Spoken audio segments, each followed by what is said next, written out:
Receptor antidote क्या होता है। इसमें नेक्स्ट एग्जांपल फिर आ जाती है एट्रोपिन सल्फेट की, जो कि दिया जा सकता है in the case of organophosphate, in the case of any cholinesterase inhibitor जैसे फाइजोस्टिगमिन सैलिसाइलेट हो गया। इसकी टेस्ट डोज आपने पहले 2 mg इंट्रावीनियसली देनी होती है, और फिर आप अगर जैसे इंसेक्टिसाइड का एक्सपोजर है तो आपको हाई डोज भी देनी पड़ सकती है, और फिर बाद में आप इसको रिपीट कर रहे होते हैं अनटिल सिक्रीशंस वगैरह जो है उनकी सेसेशन नहीं हो जाती।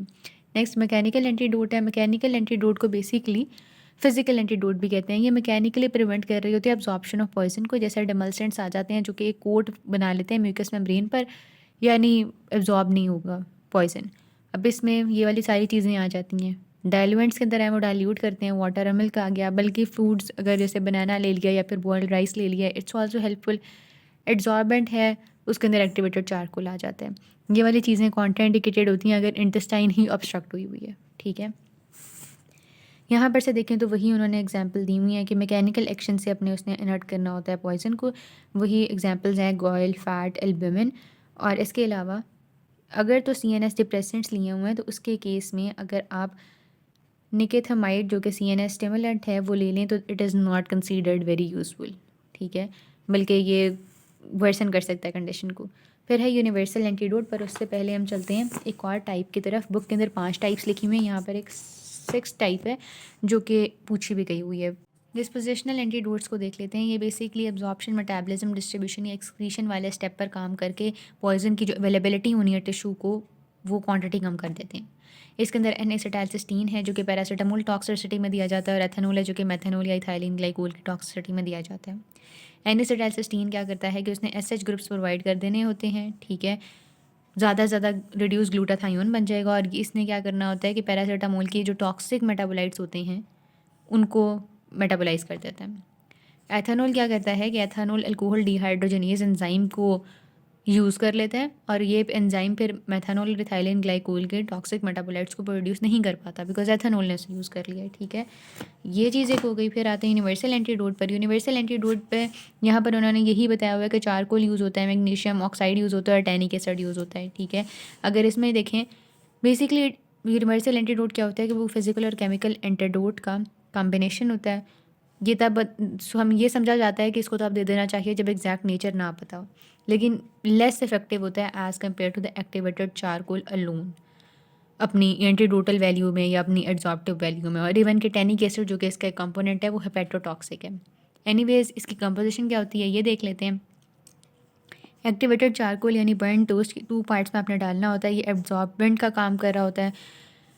MgO2 मिल्क ऑफ मैग्नीशिया, इसे आपने डालना होता है 1 पार्ट। ये न्यूट्रलाइज कर रहा होता है एसिड को। टैनिक एसिड जैसे स्ट्रॉन्ग टी है इसका आपने 1 पार्ट डालना होता है। ये प्रेसिपिटेट कर रहा होता है मेटल्स, अल्कलॉइड्स या ग्लाइकोसाइड्स को, ठीक है। डोज क्या होती है 1 table spoon full mixed and stared in glass of water. इसका डिसएडवांटेजेस वही अब मैं जो यहाँ पर बात करी थी कि ये इतना एक्सेप्टेबल नहीं है, ठीक है। टैनिक एसिड जो होता है हेपेटोटॉक्सिक होता है। एक्टिवेटेड चारकोल जो होता है वो टैनिक एसिड और MgO2 के पार्ट्स को एब्जॉर्ब कर लेता है, यानी उसकी एफिकेसी जो है यूनिवर्सल एंटीडोट की कम कर देता है, ठीक है। ओके फिर उन्होंने रीड्स क्लासिफिकेशन बताई हुई है कॉन्शियसनेस की, ये खुद पढ़ लें। ऑक्सीजन पर आते हैं कि ऑक्सीजन देनी होती है। बेस्ट वे जो होता है अब आगे आ जाता है correction of shock and hypothermia. किस तरह से की जाती है। सबसे पहले आपने हाइपोथर्मिया को ट्रीट करने का बेहतरीन तरीका क्या है कि आपने जो एयर दे रहे हैं पेशेंट को उसी का टेम्परेचर आप इंक्रीज़ कर दें। परफ्यूजन किस तरह से मेंटेन की जाती है कि आपने वाइटल ऑर्गन्स को सबसे पहले उनकी तरफ अपना ध्यान करना है कि ब्रेन, हार्ट, लंग, लिवर और किडनी वगैरह जो हैं उनकी आपने परफ्यूजन मेंटेन करनी है ताकि शॉक को ट्रीट किया जा सके जल्द से जल्द। ट्रेंट एलेनबर्ग पोजीशन के अंदर पेशेंट को ले आना है कि उसके फुट्स जो हैं वो बेड साइड फुट एंड पर रेज कर देना है। इसके अलावा एरोमीन 5 mg इंट्रामस्कुलर दिया जाता है 20 मिनट्स के इंटरवल पर।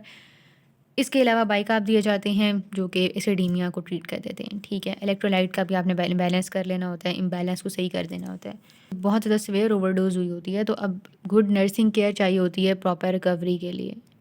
जिन पेशेंट्स का बॉडी टेम्परेचर राइज होता है उनको प्रोफाइलेक्टिक एंटीबायोटिक्स नेसेसरी होती हैं। आगे आए तो अब वो ये कह रहे हैं कि ली क्यों जाती हैं ये। अगर तो पहली बात तो है बच्चों की पहुंच से दूर रखें। दूसरी बात ये है कि अगर एडल्ट्स ले रही हैं तो इसका मतलब है कि उनका एक कॉम्प्लेक्स प्रॉब्लम है और फर्दर उनको थेरेपी वगैरह की ज़रूरत है। यूजुअली अब आजकल क्या ट्रेंड चल रहा है कि ट्रैंक्विलाइज़र एंटी डिप्रेसेंट्स ली जा रही हैं फॉर द ओवरडोज जो हो रही है, ठीक है। Suicidal case, true suicidal case जो होता है उसकी इन्वेस्टिगेशन थॉरो करनी चाहिए। सीन को देखना है, मोटिव देखना है क्या था इसके पीछे, एम्प्टी बॉटल्स वगैरह को देखना है, जो ग्लास होता है जो जहाँ से पानी पिया गया उसको देखना है। ग्लास या कप के पास डिफाइंड क्रिस्टल डिपॉजिट्स भी हो सकते हैं, ना सिर्फ बॉटम पे बल्कि साइड्स पर भी उसकी ग्लास की, ठीक है।